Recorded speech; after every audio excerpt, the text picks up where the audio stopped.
My name is Ebenezer.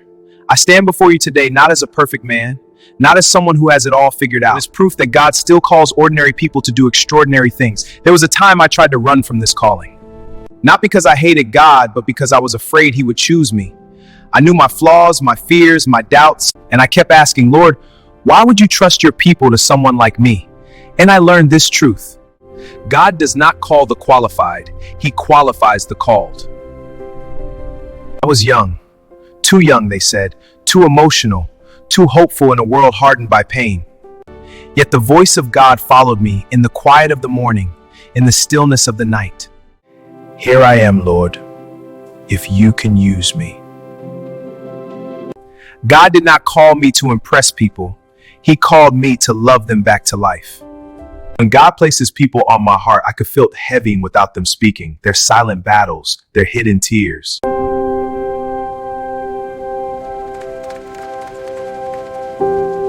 Believers tired of believing, unbelievers wounded by religion, souls who once loved God and the Lord spoke to me clearly. Ebenezer, my people do not need another judge. They need a shepherd who smells like the sheep. That is when I understood something powerful.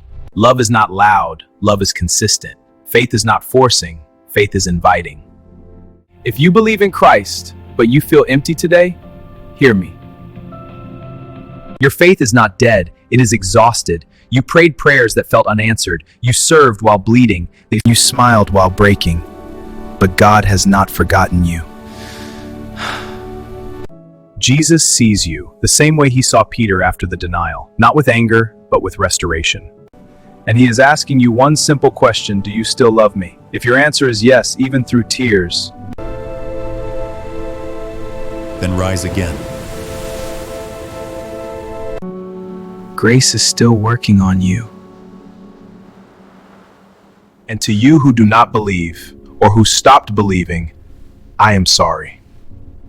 Sorry for the times religion wounded you. Sorry for the voices that spoke judgment louder than love. But hear this truth clearly. He does not shame your past. He does not fear your questions. He does not reject your doubts. Jesus steps into your darkness and says, I did not come to condemn you. I faith, not pretending you are strong. Faith is trusting Jesus with your weakness. God did not call me to build a platform. He called me to build people. He told me to preach love when hate is popular. He called me to heal, save, and to preserve his people. He said to me, Eben, I have called you to be my prophet to my people. To preach hope when despair feels logical. To preach Jesus when the world is distracted. I preach Jesus because I have seen him restore minds. My name is Ebenezer, and my life declares this truth. Thus far, the Lord has helped us. He can help you. You don't have to fix yourself first. You don't have to understand everything. Just whisper. Lord, if you are real, show me your love. And he will. Because love is not just what God gives. Love is who God is. And that love is reaching for you. Before you go, please hear me for a moment. If this message has touched your heart, encouraged your faith, or given you hope, I kindly ask you to subscribe, like, and share this message with someone who may need it today. You never know whose life God will reach through a simple share. And if you are listening right now and you are sick in your body, troubled in your mind, or carrying a burden you cannot explain, please know this: you are not alone. You are free to reach out to us for prayer. There are no charges, no conditions, only love and faith in Christ Jesus.